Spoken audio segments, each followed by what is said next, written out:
What's fucking poppin', gamers? Welcome to the fucking 10th iteration of the Nifty Cauldron podcast. I am one of your esteemed hosts, Kelly, and this is my other esteemed host, Milan. And let me say right off the bat, I'm a little bit sick, so I sound weird. It's because I'm coming down with a cold, but yeah, how are you doing today? Pretty much the same as I always say. As I always say every single week, I'm really stressed out with work, but you know what? I'm fucking here. I'm doing it. Let's fucking go, Scoob. How are you? Other than being sick. I mean, other than being sick, like maybe a little bit of TMI, but just a piss factory, dude. I've been drinking so much tea and just straight up converting it into urine. Like I'm putting my bladder and like liver and you know all of that to work, just filtration system. But I don't know. Hell yeah, piss palace. Let's go. Right? Bathroom boy. Yeah, but I don't know. Not good. Even cold aside, right? Like I've had to cancel stream twice already. Last Friday and Monday. The way it's looking, I'm hoping I can stream tomorrow, which is, as of recording this, Wednesday. But it's like, I feel if I can't tomorrow, then I'll probably have to cancel the Friday as well. And then, like, I don't know, just feels bad, man, you know? Yeah, no, I can definitely feel why you'd feel bad about that. I know that you're also like very close to affiliate, and perhaps maybe you feel some kind of way about missing stream, especially because like I think like lately you were saying that your Yakuza 0 streams have been like pretty fire emoji, and people have been coming up because a lot of people like that game. Blocking the tide forever. So I know that, I don't know, but like they'll come back, fam. It's just, you know, your regulars will come back. It's understandable. People get fucking sick. I get fucking stressed. I had to cancel stream a couple times, and yeah, does it make me feel bad? Absolutely. So I totally understand where you're coming from. But I mean, at the same time, you gotta take care of your health, Scoop. Oh yeah, no, I agree. And I mean, I'm not feeling one way or the other about affiliate. I probably should, but it's like, you know, like you said, sooner or later I will get sick. It's just that I'm sick longer than average, which I hate. And I pretty much just started Yakuza, right? Like I've done 2 streams of it. Mm-hmm. So, and it was really popping off, and people are really enjoying, they're just loving the game and the content, and so am I. So it just feels bad to like dip, you know, then for like a week or week and a half or however long I'll be sick for. It just feels bad. I mean, you gotta take care of your body, man. You only get one until we get to a part in civilization where, you know, you can transport your body into like a robot shell or something. But I think that's kind of further in the future. But I mean, you only get one body. You gotta take care of it. My body is a rickety haunted house and full of demons, so I do not get very sick often, TBH. But I know that, you know, not everybody has that same immune system, and you just gotta take care of yourself. And no tea, no shade. Yeah, no, I mean, I agree. Like, obviously, alternatively, you only get one body, so you should run it to the ground, get the most mileage out of it. You know what I mean? Just hell yeah, and then find a way to keep yourself afterwards. Yeah. Yeah. I don't know. I guess my biggest issue isn't so much that I get sick; it's that I'm sick forever. Like it's always been an issue with every employer I've had, because apparently people are sick for like 2-3 days. Yeah. I'm just chilling like 1 to 2 weeks. And I think it's because I live alone, right? So I still have to do, you know, the groceries. I still have to clean the house. I still have to do laundry. I still have to cook the food. I still have to do everything to be a functioning human being, instead of like just being able to like rest up in bed and like have like soup made for me and just be taken care of. I gotcha. I mean, I have someone that is able to do that for me. However, I usually don't get that sick. And if I am that sick, then I just lay in bed and I die. And it's only happened like at the beginning of this year I died, but I also caught like a really, really nasty stomach bug where I was literally, while you were hitting up the fucking Piss Palace, I was hitting up the fucking like Pooville I I was remember. the biggest poo in Pooville. Like, I remember. dead ass. The Grinch came and stole my anus. It was bad. So I was the biggest poo in Pooville, and like I low key died, and it was a pretty nasty thing that I got, and I didn't feel good for like a week, but I was only like dead on my ass. I'm dying, fucking Scoob, kill me for about 2 days. Yeah, no, I remember. I mean, for me, the last time I was like really, really sick was when I had gallstones. Which is at this point like 2 years ago or something, maybe even 3 years. It's been a hot minute. Yeah, it was a whole ordeal. Because so, especially back then, I was in a worse financial situation than I am now, and I got really, really bad pains. Right, so like every time I ate or drank anything, my stomach would just be killing me for like the next 8 hours. And eventually, like I called the doctor because I was gonna wait until Monday, but it was just too painful. So I called the doctor at like Saturday, and like they came over, and but they didn't really believe my pain because I was the one that opened the door to my apartment, and the way I described it was that I couldn't move from the pain, and it was true. But they also took like 2 hours to get there, so like it kind of got a little bit better. And they gave me like not morphine, but like morphine adjacent for the weekend. That felt great. Like, you know, like just wait until Monday and then go to your own doctor and you'll get it sorted. However, I didn't have the money to get an Uber to my doctor that Monday. I had to wait until Thursday. So when Thursday came around, you know, like it was fucking hell every single day. And what made it worse is I had to take care of my dad. I used to take care of him when he was sick and old. So like I couldn't just lay in bed in pain. I had to do it.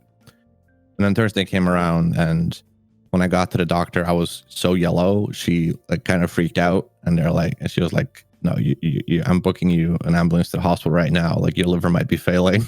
Like, so let's go. We love jaundice. Yeah, dude, I was so yellow. Like it was insane. Damn. I mean, I've kind of seen that with like my mom and stuff like that, because like my mom was really sick for a while, and she had this thing where her, you know, like her basically like her blood tries to kill itself. Her blood tries to yeet itself out of existence, and because her blood starts killing itself, she doesn't get enough like hemoglobin in her red blood cells, and so she started to look really yellow because you start to look sallow when you're not getting enough blood oxygenation. So yeah, she definitely looked yellow. So I definitely know exactly what that looks like when someone is too yellow and they're not supposed to be that color, and you're just like, yeah, look at that, Scoop. Yeah. Especially like because I noticed it at home too. Was the eyes, like that kind of freaked me out, like when the white in your eyes is also like turning yellow. Hot, just like a horror movie. Except it's actually happening, you know. It'd be like that. But yeah, that's like the last time I was like really sick, I would say. And you know, I mean, I've been fine since. Like it all got sorted. I had a shit ton of gallstones in my gallbladder after they did like the what's it called, the sound thing that pregnant women get. Ultrasound, that thing. Let me just say, for all the pregnant ladies out there, one, I sympathize with how cool it is, and two, I really hope they don't push into you as hard as they did into me, because that shit hurt. Like he was trying to fucking stab me with that fucking with that thing. It hurt so bad, dude. And then I just got scheduled for like surgery like 2 days later because they were like, nope, you have to get this out. This is bad. Did they let you keep your gallstones afterwards? Yes, they did. The surgeon actually said he's never seen gallstones that size before. Did you keep them and make them into jewelry or some sort of decorative item? No, they go bad over time. I kept them, like I got the initial jar, and after a month they were kind of like decaying or whatever. Like they were even more gross looking than than when I initially got them, so I just threw them out. I still have pictures if you want to see it. I'm not putting it up on here because that shit is disgusting. DM me with those fucked up pics. I live for that shit. My mom got to my mom had to get her gallbladder removed as well, and she got to keep the stones. However, the stones didn't become weird over time or whatever. For me, it's like I specifically kept my teeth from my wisdom teeth surgery, and I really want to make them into like a pair of earrings because I think just having human teeth earrings would be so cute. And I know there are people in probably the podcast that are listening to it and just being like, wow, this chick is fucked up. But at the same time, fuck you. I'm not fucked up. Probably, yeah, just a little bit. Yeah, you are. But just think about it. Just having human teeth as jewelry is just so neat. And they're your own teeth. So it's kind of like not a big deal. Even then, I would totally wear somebody else's teeth, like someone I knew.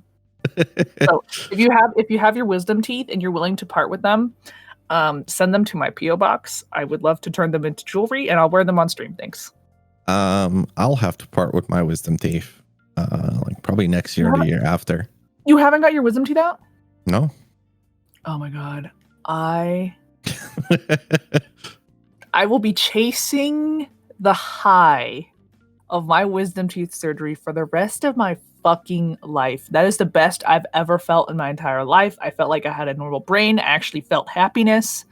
I felt it was like just pure euphoria coming out of my fucking wisdom teeth surgery. And I remember like being totally like thinking I was totally with it and being like, yeah, dude, I got this. And they're like, okay, you have to walk down the hallway, but you have to do it assisted. And I was like, why? This hallway is like fucking nothing. And I start like walking down the hallway.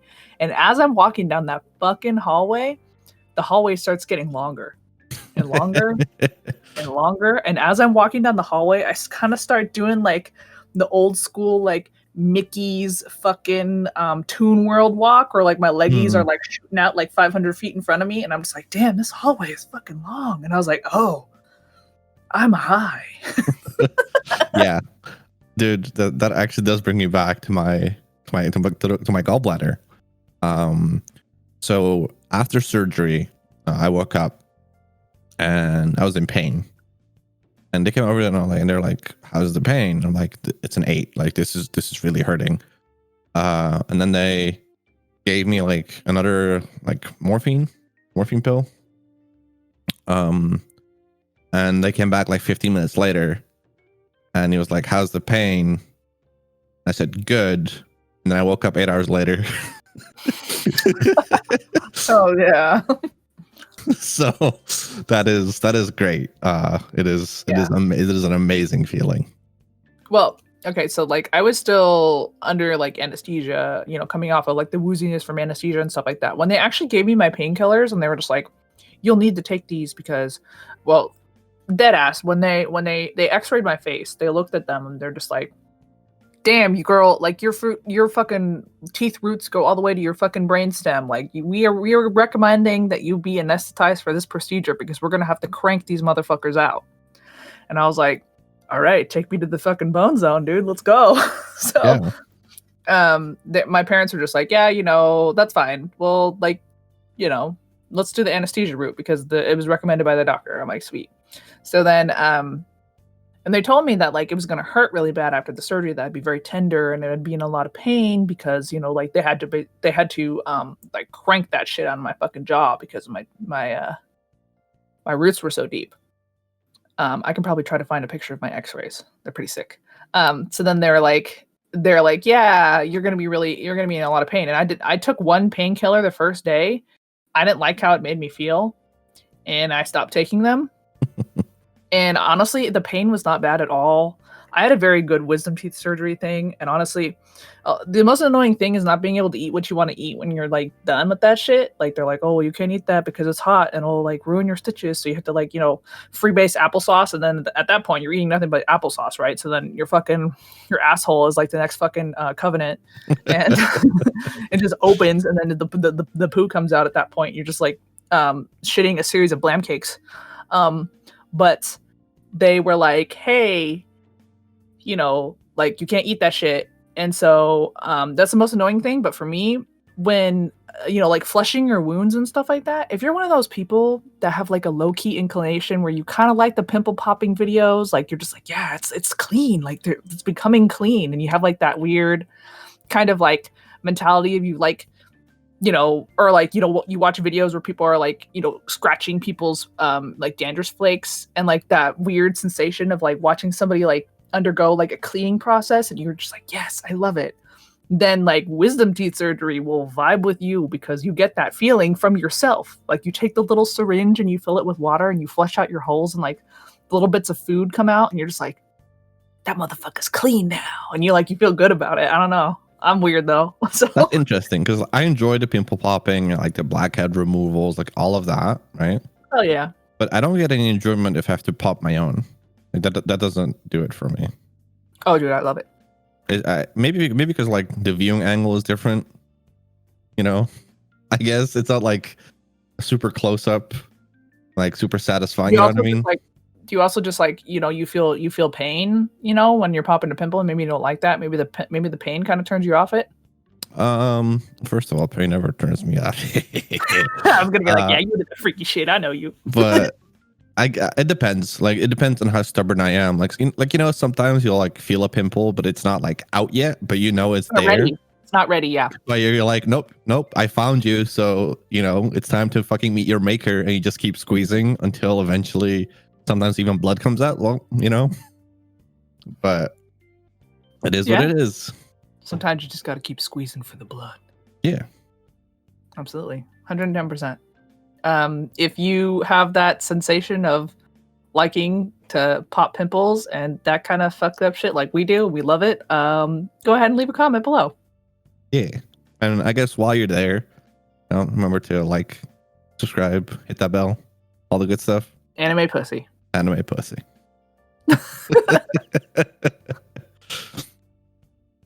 But so, mm-hmm. Oh yeah, I was just gonna say, like, we have something a little different. Yeah, I was gonna say the same. Like we got a little bit sidetracked. Yeah, we started going deep lore into our medical history, and then talking about how great it feels to be anesthetized and coming out of that like a fucking like a rebirthed fucking phoenix rising from the ashes. I will be chasing that high for the rest of my life. That's the best I've ever felt ever since the Scholastic Book Fair. When you're a kid. Wait. You probably didn't. You probably don't even know what the fucking Scholastic Book Fair is. No, I don't. Okay. All right. Story time from fucking America. Buckle up. Fucking. Let's go. Okay, so in America, in school, there would be a Scholastic Book Fair, and some motherfuckers. Can you pause for a second? Yeah. I don't know what Scholastic means. Scholastic? Oh, like scholarly. Okay. Like All right. Yeah. Okay. Yeah. Continue. Yeah. So the Scholastic Book Fair, they would come to the fucking school, and they would have basically a pop-up bookstore, right? A little pop-up bookstore where they basically curated like the newest hot dick miss for all the fucking kids that wanted to read and just fuck on some reading, just like fuck on it. So as a kid, I was a big reader. Like I'd love to just fuck on some reading. I love to just read some fucking books, right? And pretty much everybody in my family is. So now I don't have time anymore, and it hurts me on a molecular level, but we won't go into that. So the Scholastic Book Fair, they would come and they would have like these books, and you would have an opportunity to buy books from the Scholastic Book Fair. And if you bought more than like 3 books, you would get like a special gift. The gift was usually some sort of fucking eraser. Okay, it was like nothing. It was nothing. It was like a throwaway fucking. It was like one of those. When you go to the dentist and you get like the fucking hands that are like sticky, and you throw them on the wall, but then the one time they like land in the dirt, or they. I fucking love those things though. Yeah, right. They're great. So the sticky hands is like the fucking sticky hand. It's basically the sticky hand level of shit from like the dentist, right? But like you would get like an eraser, and the eraser would smell like blueberries and leave terrible blue streaks all over your paper. But for some reason, like it just fucking nourished you as a kid. Like I fucking love that shit. And you would get like that free gift whenever you bought like 3 or more books. And so since I was like an avid reader, whenever the Scholastic Book Fair came into town, and I got to like talk to other kids about books, and like we could possibly buy the same book and then talk about the book together, like I was like low-key nut. And then, you know, I'd get that fucking eraser every time, bitch. Like, hell yeah, an eraser. And like, as a child, I will be always chasing that high from the Scholastic book fair. And when I got out of wisdom teeth surgery, those are the 2 times I peaked in my entire life. Other than that, my brain doesn't recognize happiness, but there you go.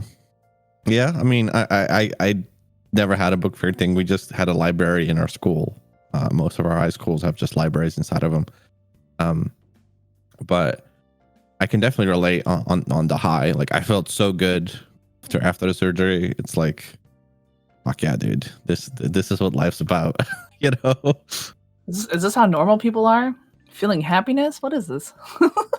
I mean, God, I hope not. Fuck that. Right? Fuck them people. They don't deserve that. I envy you, you motherfuckers. Yeah. But yes, let's go back to our original intended topic, even though we're like 20 minutes into the podcast at this point. So for the people who like came for this section, we're sorry for who we are as people, but also, you know, that's why you're here anyway. So DJ Nation, let's go. Yeah. So yeah, we are going to be doing some Q&A. So we asked, you know, people that follow the podcast in our respective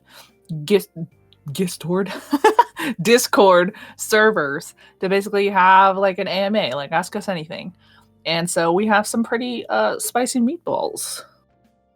Do you want me to read the first one? Yeah, go ahead. Alrighty. Let's fuck. Let's see. I'll go with this one that we got from Scott. It says, what is it like waking up every morning knowing how fucking awesome you are? To you and Nifty. It's a fucking nightmare. Let me tell you. Waking up as me is not fun. I mean, thank you for the compliment, first of all. But I do not agree with that assessment. Most mornings it's fuck, I'm still here. Kind of feeling, you know, like the void didn't take me. But yeah. So that's my answer. Same. Basically, in the morning when I wake up and I realize that I still am breathing, I have a moment of brief silence, a brief respite, lusting for what could have been, aka the void. But it feels good that someone thinks about me that way and thinks that I'm fucking awesome and that I should look forward to waking up in the morning. But at the same time, my brain doesn't compute that, and it craves death. Yeah, that's accurate. I think we're on a similar page. You know, we're fucking reading the same book, same chapter. Like, oh shit. Yeah. Hashtag give me the void juice. Yeah. I guess to follow up with like a little bit of a lighter question. Does shampoo have a sell-by date? You know this? I believe that it does. I believe that shampoo doesn't last forever. I think the ingredients in it eventually goes bad. Am I the smartest and best person when it comes to like hair? Probably not, just because I don't take that great care of my hair and it just naturally looks as great. But yeah, I don't really do anything with my hair, and I've been complimented on my hair so much. And that okay, no tea, no shade. I'm not trying to brag or anything like this, but like they've used my hair for like hair modeling shows and stuff like that. Because I don't know, like my hair just is very healthy and is thick and luxurious, and I don't fucking know, but people tend to like it. So do I know anything about fucking shampoo? Not really. Should I? Probably. I recently bought new shampoo to try to, you know, just make sure that my split ends weren't so bad now that my hair is really long. But that's pretty much it. How about you? Well, you know, before I tangent my own hair story, shampoo and conditioner, they do have a sell-by date actually. Most shampoo conditioner lasts for like 2-3 years. So you should be good. You know, like unless it's some very special fancy shampoo you bought that maybe like you use every like 6 months. I don't think it like really it's not gonna like spoil and like turn into like some fucked up chemical, right? But if you've had shampoo like 5 years or something, just throw it out. You know, like don't do that. I definitely feel you on the hair though. I also have thick hair. I have virgin hair, as they call it, which for people who don't know means my hair has never been dyed, or has had any chemicals in it aside from shampoo. I have super short hair now, but I used to have hair like down to my lower back, and I took really good care of it. Like I would use like 3 shampoos and a conditioner every time. Like my shower took like an hour. I hated it. I mean, I hated it, but I liked the end result. And people would always compliment me. Like girls in school would ask me like what my hair care routine was, and then nope out after I told them because it's too much work. But I think even one time, in hindsight, I should have done it. But this hairstylist, she offered me $1,000 to be able to cut my hair. I said no. I would do that right now. Could she call me? Hello, hairstylist, where are you? Mushy, please cut my hair. $1,000. Right? It's like back then, like the money wasn't worth the hair.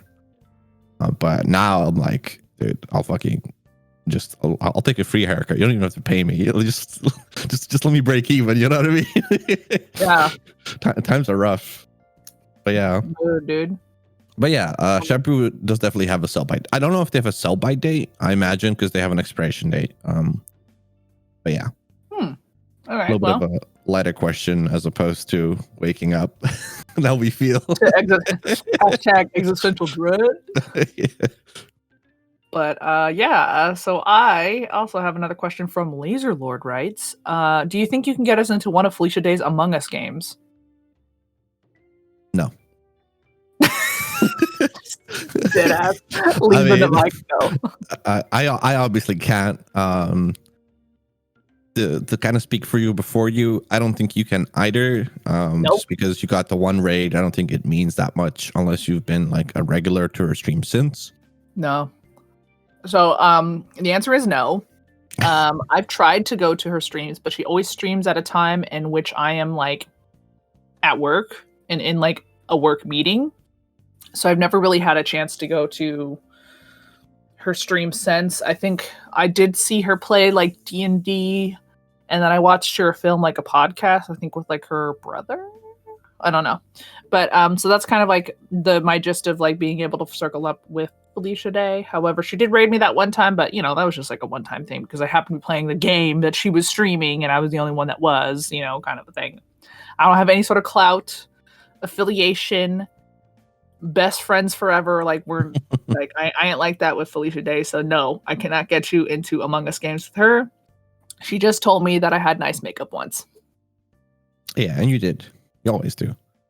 But you. Errata, would you want to get in an Among Us game with Felicia Day?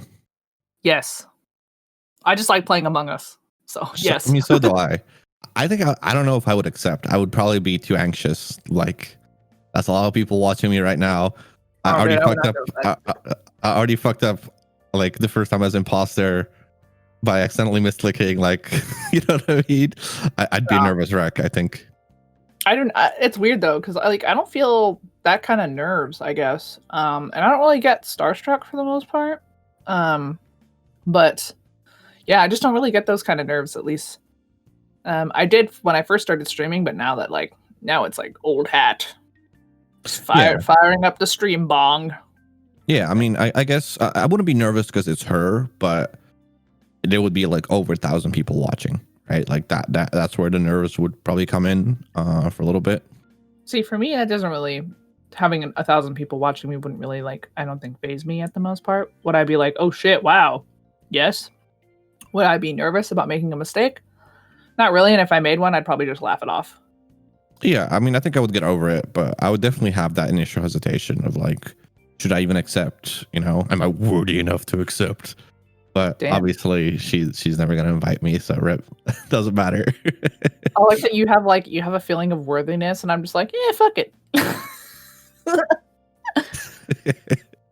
I mean, fair. All right, then let's just jump into the next question. Mm-hmm. What's the best thing before sliced bread? Probably the wheel. Damn, really? Yeah. Sliced bread is pretty recent. You know that, right? Sliced bread? Yeah. Is it recent? It's like 1920s, 1930s ish. Oh, really? Yeah. Okay, well, like clearly, I don't know shit about inventions. I guess I thought that fucking sliced bread was like kind of a thing, like from a while ago. Um, uh, electricity, the internet. Internet is Well, the not. internet's afterwards. Yeah. I'm dumb. I have one brain cell right now, but I would probably say like electricity and like the wheel.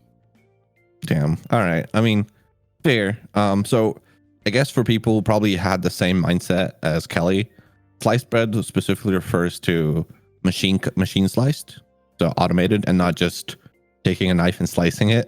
You know? That's what I thought. I was just fucking taking the knife and fucking slicing that shit. And I was like, all right, well, yeah, you're like, okay, cool. You figured out that you could make the bread smaller and eat it like a normal fucking person. Good job. Hashtag winning. Yeah, because at that point, it's obviously the best thing since sliced bread is the knife, you know? But my hot take is sliced bread sucks. I fucking hate sliced bread. I hate what it's done to the industry. It can suck a dick. I hate it. It sucks. So I say that because bread has gotten a lot softer since sliced bread. Like the crust and it's become a lot thinner. And I think I want to say overall we use less yeast nowadays than before because bread isn't supposed to last us like a week anymore, right? And Serbia doesn't have sliced bread like outside of cities, so they still have like the old school like big fucking stone ovens and making bread the old school way, and that bread is to die for. If tomorrow you told me for the rest of your life you can only eat like Serbian bread just plain, I'm good. Like I'm fine with that. Like, I don't need anything else. My bowel will probably hate me, but so well, you would have so much fiber, my guy. You'd be shitting like rocks. Yeah, exactly. So, but you know, but flavor and taste wise, it's amazing bread. I hope one day I can have you taste it. But yeah, so TLDR, fuck sliced bread. But I guess what was the best mention before that? Indoor plumbing, probably.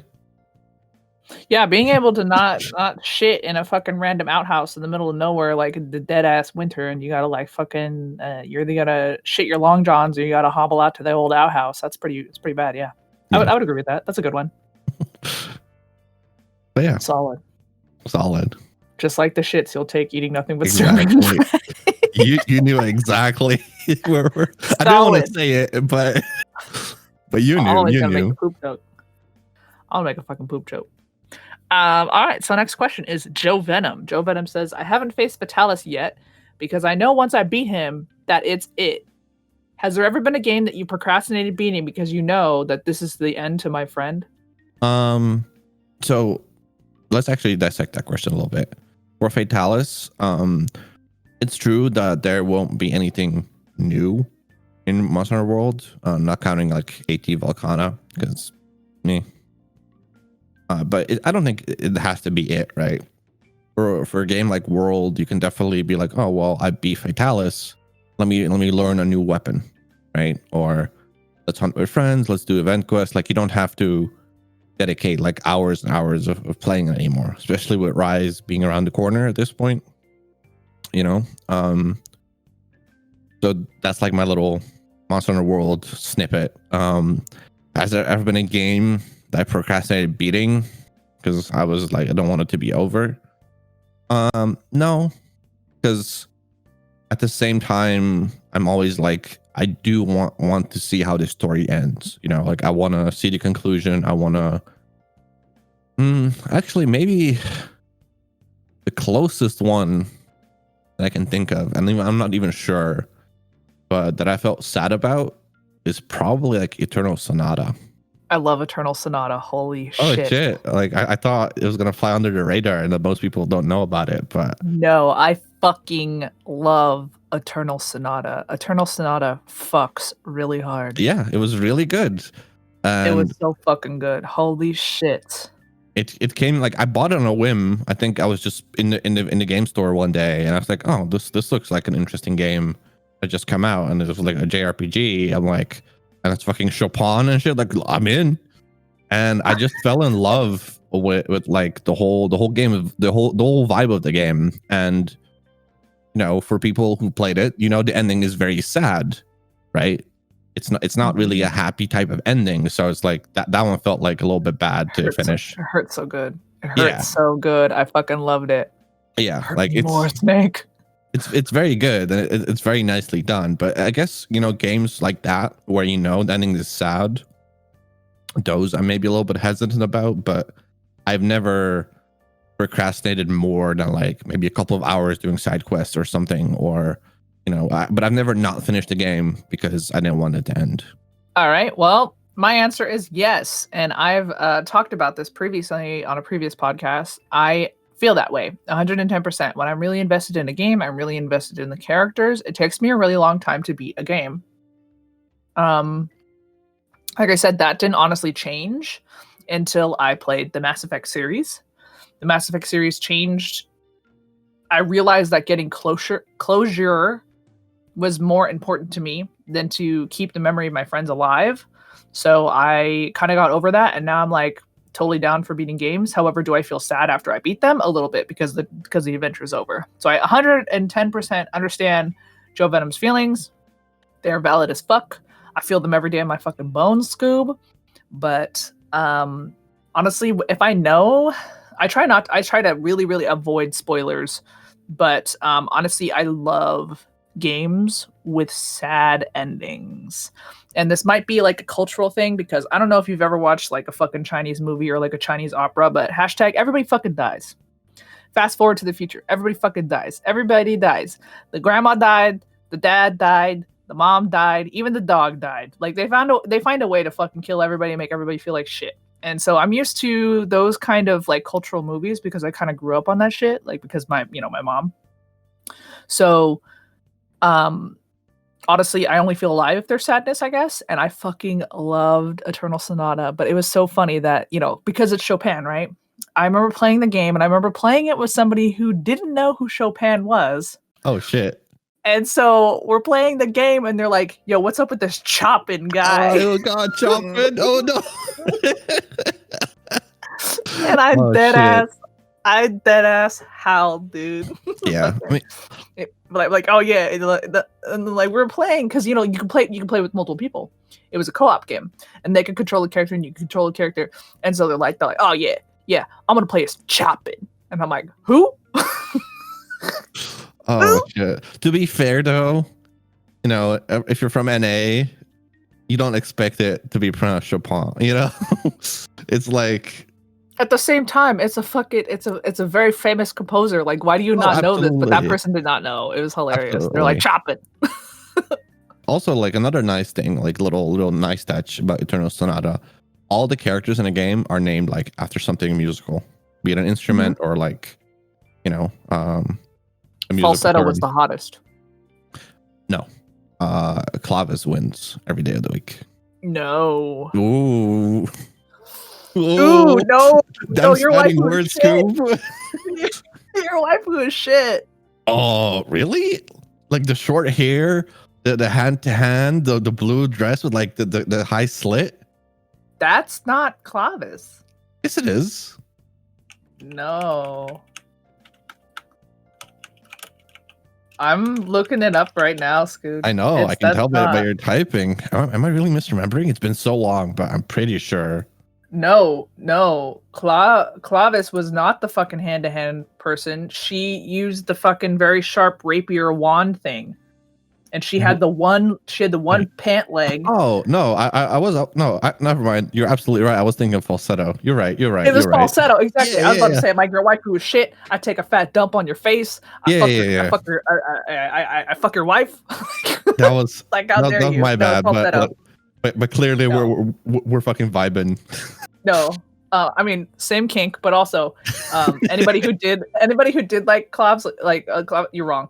Like it's falsetto. Falsetto was life, and yeah, she wore shorts and she had the short hair, and she did big punchy, and that was great. And I thought Jazz was great. I love Jazz. I love Jazz as voice actor. Did you play in Japanese, or did you play in? Of course I did. Yeah, I also play in Japanese. However, actually, wait, I played it on the Xbox. Yes, you can. Okay, I wasn't sure. Yeah, no, because I played on the Xbox too, and I switched to Japanese. But I will say that Chopin is played by a very good friend of mine, Patrick Sykes. So the English dub is not bad. Yeah, I mean, I've heard it a little bit. I think the only bad English dub was maybe like the little kid, like your little brother. Fuck, what's his name? What's his fucking name? Little piece of shit kid. Yeah, little piece of shit kid. What's his name? There's like the twins. There's like the twins, but then there's like the little boy, and I don't know, fucking G minor. No, I forget his name. But yeah, and you know, I agree with you though. I don't. I like sad endings sometimes. I guess I prefer a good ending. Like not as a happy ending, but something that's like fulfilling to the story. Didn't Clavs die? Did she? I'm pretty sure she died, and she took like 50. Like her death took like fucking 15 cutscenes. Like she'd be looking out the window, and there's like a bird cage, and then she's like, "The light is leaving my eyes."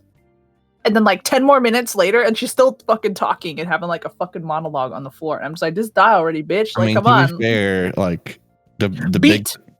Oh, Beat was the name of the kid. Yeah. You're right. I know. I remember it. Yeah. Beetle. Memory like a steel trap. Yep. Got it. I don't know. Still like, got it. I just like good endings, like endings that make sense, right? Doesn't matter if everybody dies. If that's like the proper or / good ending to the story, like I'm glad that's what happened, right? But I've definitely like, I guess my preference is not necessarily sad, but I guess more on the emotional side of things, which usually is a sad type of ending. I'm not a fan of like forced happy endings or everybody lives happily ever after kind of deals, you know? Yeah.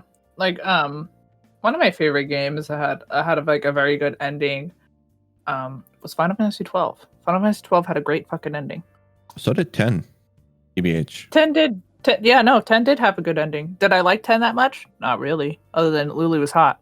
Oh yeah, she is. Yeah, she is. I stand a goth queen. she was fat material for a lot of teenage boys. I can tell you that.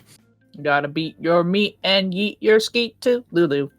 But yeah, like, you know, but that's what I mean. Like Final Fantasy, it's technically a happy ending because you save the world, but the main characters die, or you know, they were never alive to begin with.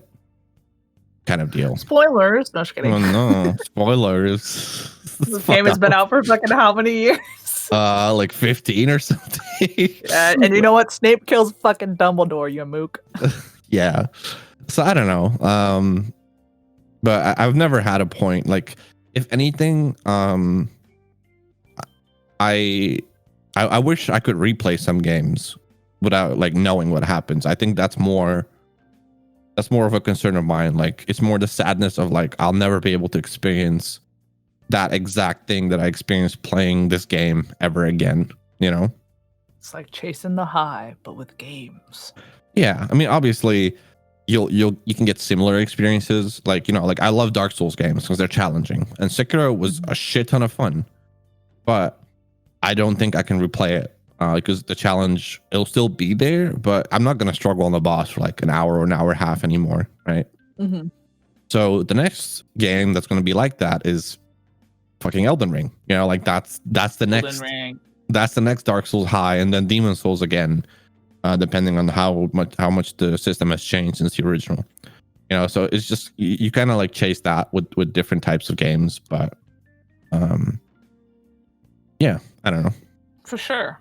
So our next question also is from Joe Venom, and it's hey lady, why you so fine? Am I supposed to answer why you're so fine? I mean, genetics. You don't have to. You don't have to, obviously. Why am I so fine? I don't know. I had nothing to do with the way that I look. That was created in the womb. Thank you, mom and dad. And thank you very much for the compliment. It's very sweet of you to say. Yeah, it is, but it's also accurate. Don't get me wrong. Aww, It is. look at you. I don't want to say it's all genetics, right? You definitely take care of yourself, appearance wise, hygiene wise. I know you've always been like, maybe stickler isn't the right word, but you've always been very self-aware / self-conscious. I don't know which way I want to phrase it, about like your weight, for example. So like you've always tried, to look your best, like what you perceive as best. Yeah. And kind of try and steer that way. Like hell, even not even recent anymore, but like braces, right? Oh yeah. So it's like you didn't have to, but it's still like you wanted it because you wanted better teeth. So it's just like, so it's like genetics is a big deal, right? It's like if you get unlucky, then that's it. That's the end. That's it. That's the end there. You can't do anything about it. But you can. Plastic surgery, dog. Sure, but in this economy, you're right. 2020, really? Yeah. But you know what I mean, right? Like, but other than that, there's still a lot of things you can do to look better.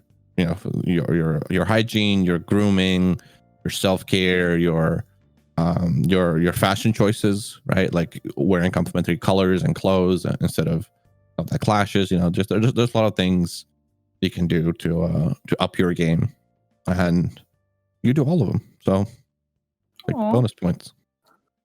Damn, what the fuck? I did not expect that question to turn into something so sweet. Thank you. Thank you. I appreciate that. Hell yeah.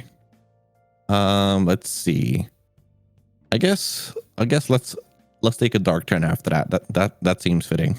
COVID-19 didn't poop on us all. What did you want to do this year? I wanted to come fucking visit you, dude.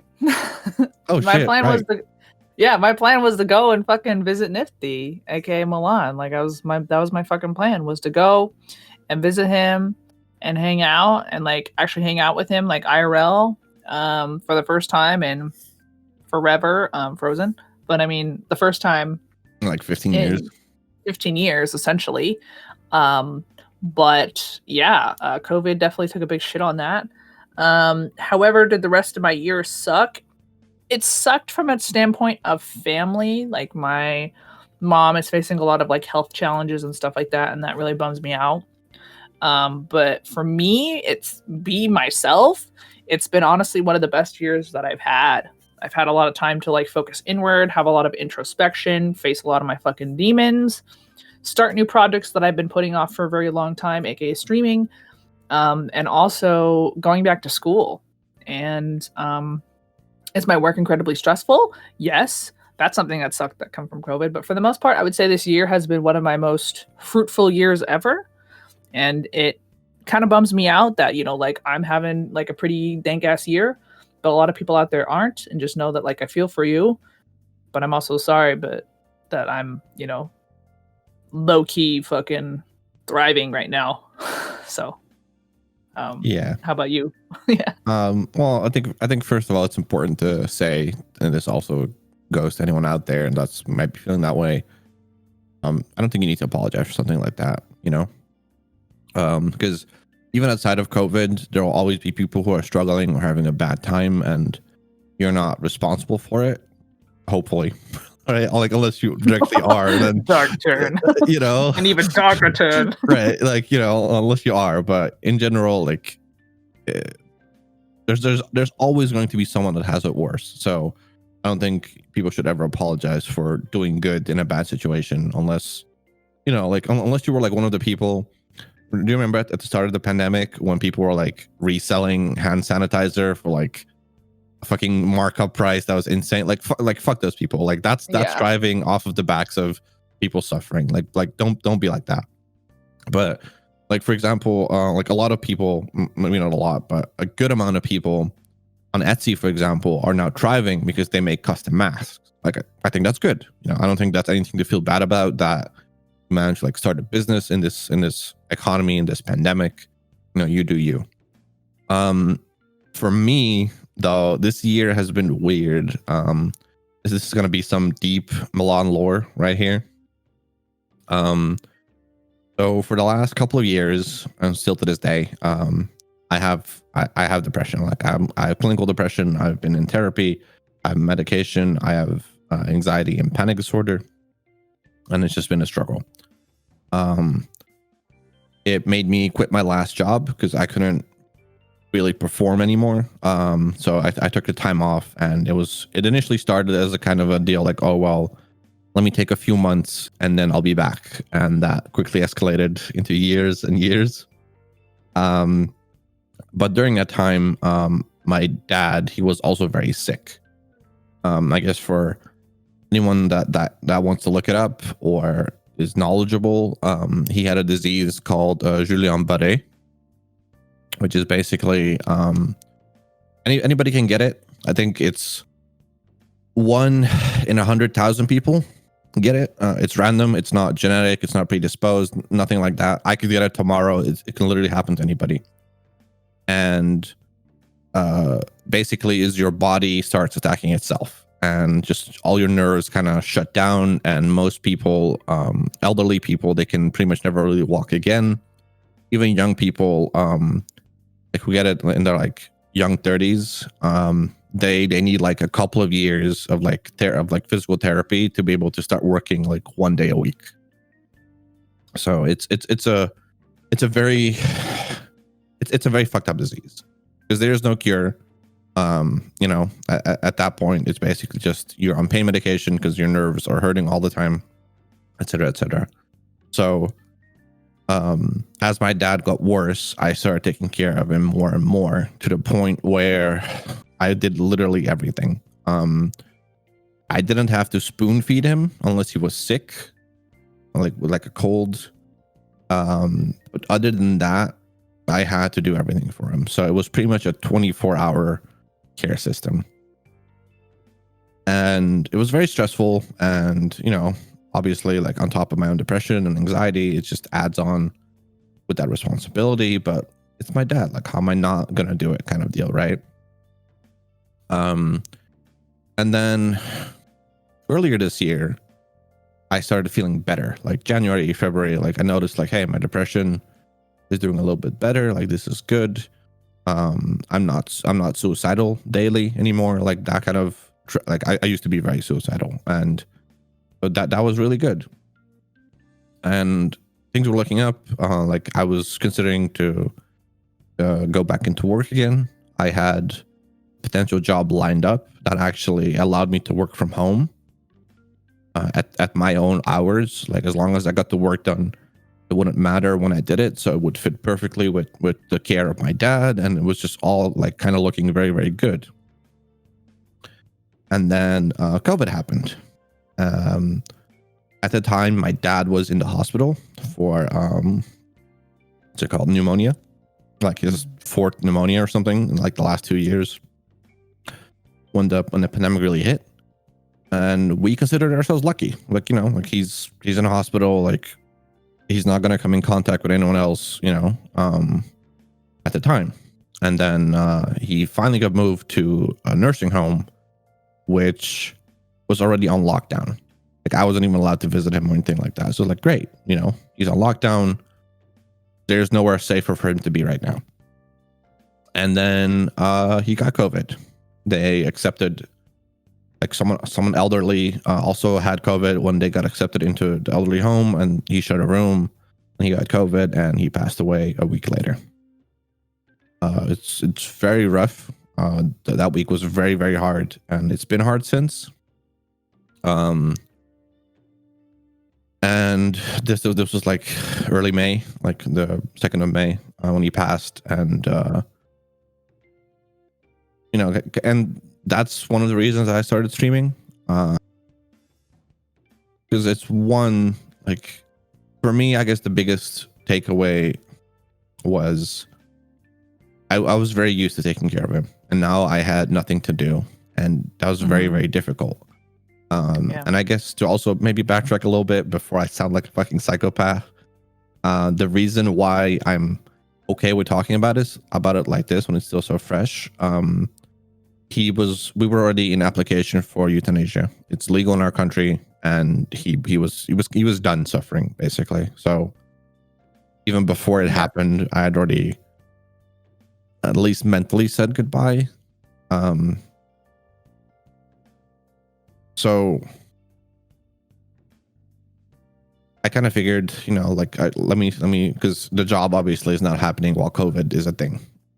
Yeah, so for it's sure. not. So it's like let me try streaming, because one, it seems like an awesome thing to do. It would be a dream occupation should it ever happen in that way. But it's also at the same time give myself, to both fill that void a little bit, but also try and give myself the responsibility to combat the depression. Other than that, my mom is in jail. Like, what's the difference? Jail, you only go for a certain amount of time. Prison is longer than like a year. Mom is in prison. Yeah. So, like, objectively, this year has been very shitty. Like family wise, and financial wise, and everything kind of like that. But also at the same time, my depression has been doing a little bit better than last year. Obviously, the family stuff was a big setback, but I'm still hanging in there. I'm still, other than being sick right now, I think I mentioned it to you, like, in private. Like, I'm very proud that I've been able to stream for not even that long, but for someone with depression, like, that's long, without like being late or anything like that. No, for sure. So I don't know, I guess TLDR, if COVID didn't happen, my dad would still be alive. Maybe euthanasia would have been have happened by now, but I guess I wanted that job. But I will take streaming any day of the week over any job, really. Yeah. So, a little bit of a dark turn, but it is it is what it is. But yeah, now you know everything about me.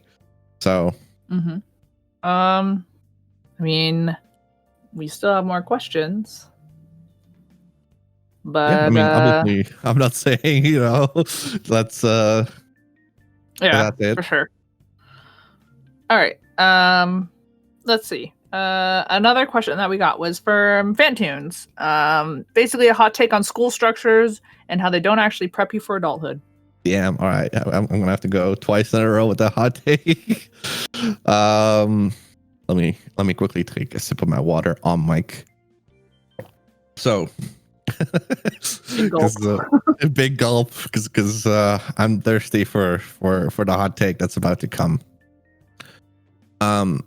I'm presuming this question comes from an NA, specifically United States mind frame.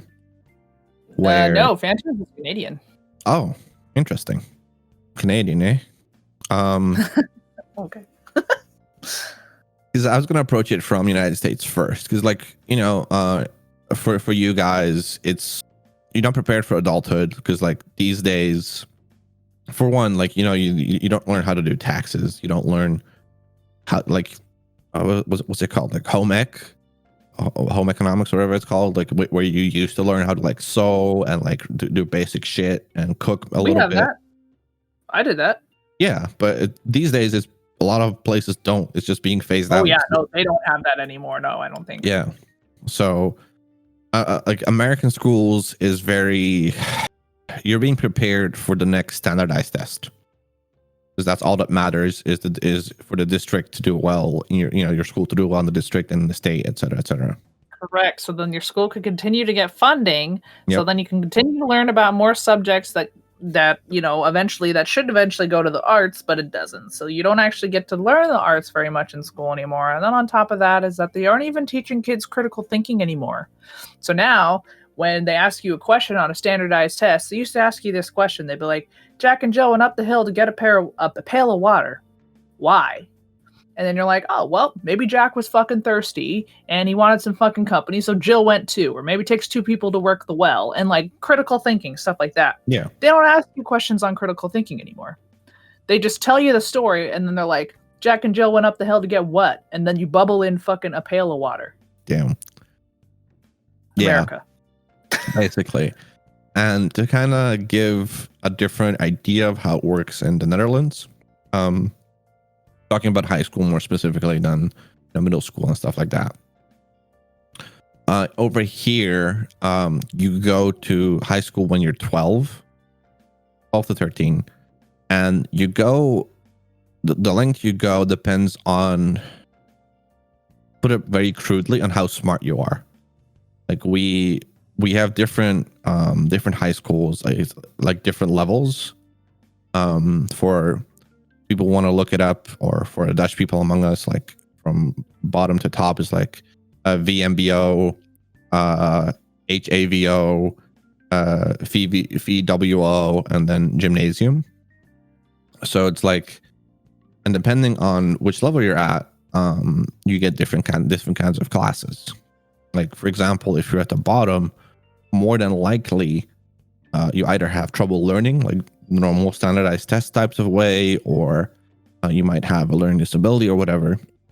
So you're more leaning towards a hands-on approach, right? So you might actually start doing classes for like welding and stuff of that nature, more hands-on type learning.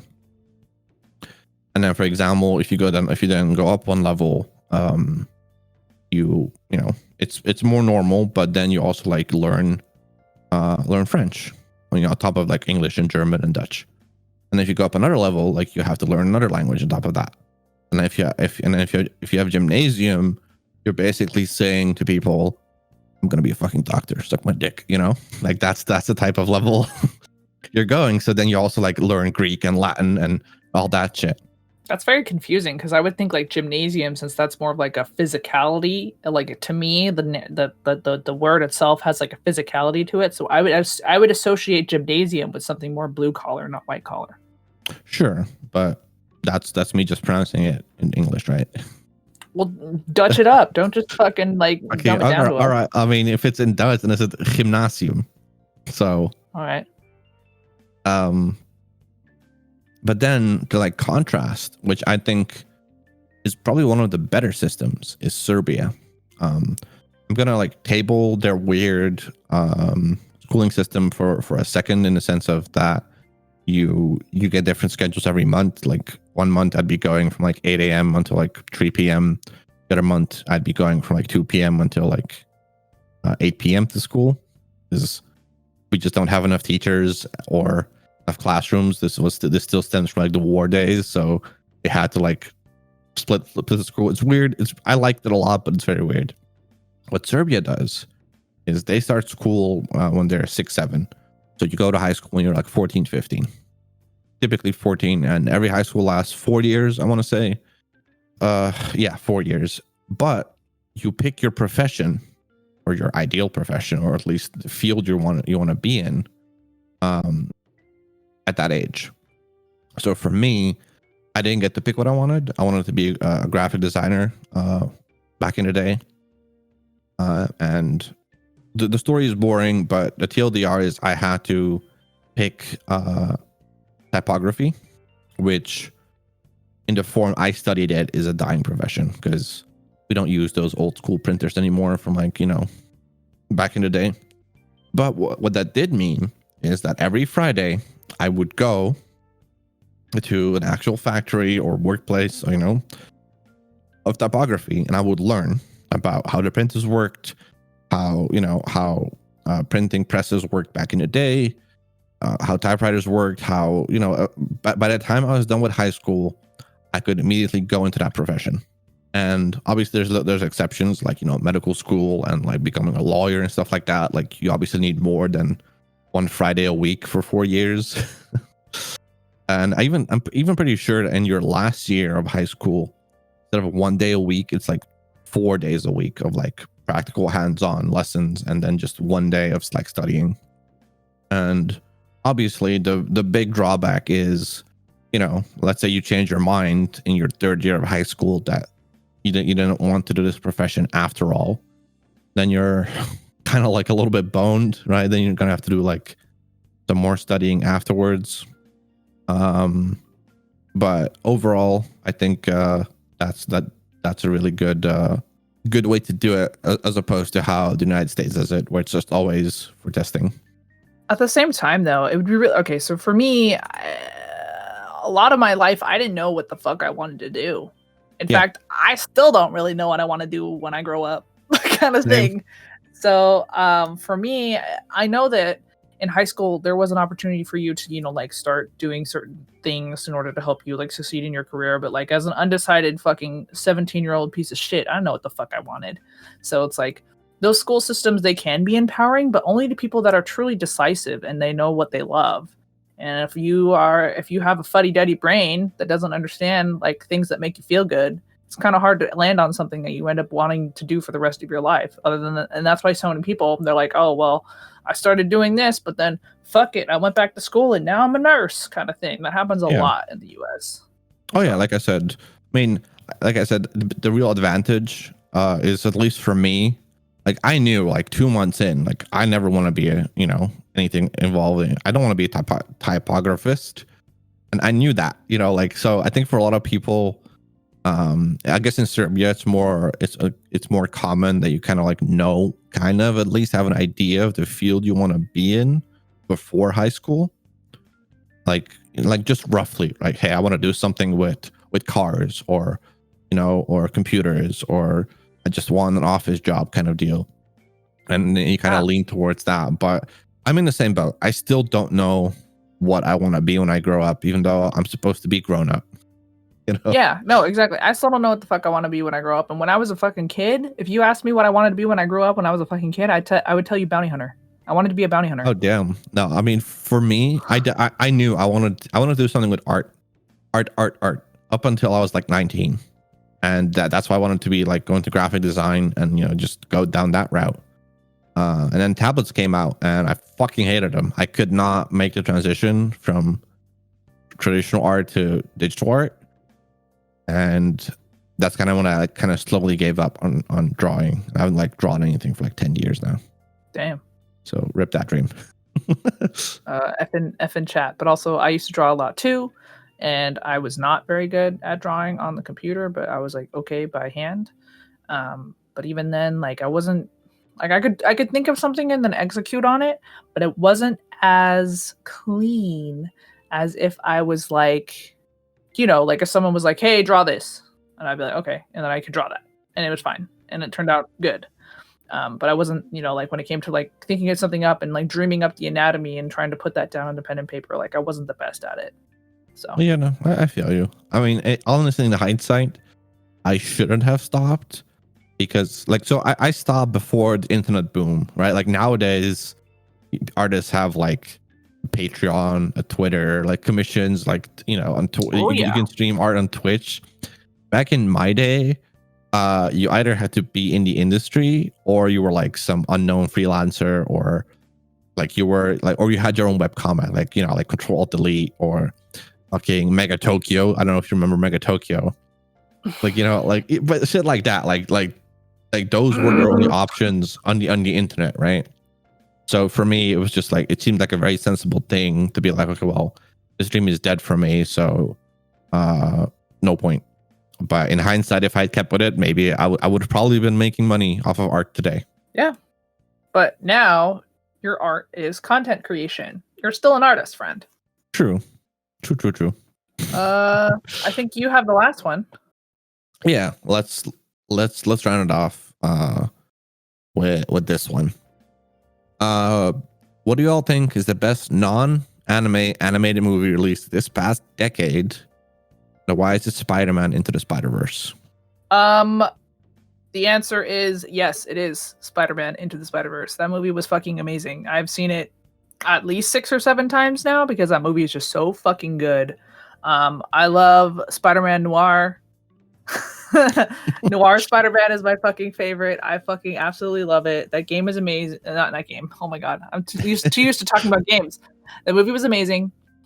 The music was incredible. Miles Morales, a biracial, wonderful child. Fucking love that kid. Hashtag throwing it in for the mixies. Love your mixed kids. And then I raise, but another movie that fucking slapped, but it flew under the radar. And that is Kubo and the Two Strings. Oh, I haven't seen it, but it looks really good. Kubo and the Two Strings is fucking amazing. It was, I believe, Leica did it. It is a movie that is the stop animation style, which I absolutely love, with like the claymation and shit like that. James and the Giant Peach, step your pussy up. Like this, like Kubo and the Two Strings is a fucking amazing movie. Great voice acting. Has like fucking like Matthew McConaughey in it, and I think like the Charlize Theron is in it as well. And it's beautifully animated. It's super dark, and it is incredibly story rich. Absolutely amazing. I believe it came out in 2016. Flew really under the radar, unfortunately. A lot of people didn't go out and see it in the movie theater. One of my friends actually worked on that movie. So because she worked on that movie, I was like, I gotta stand my friend.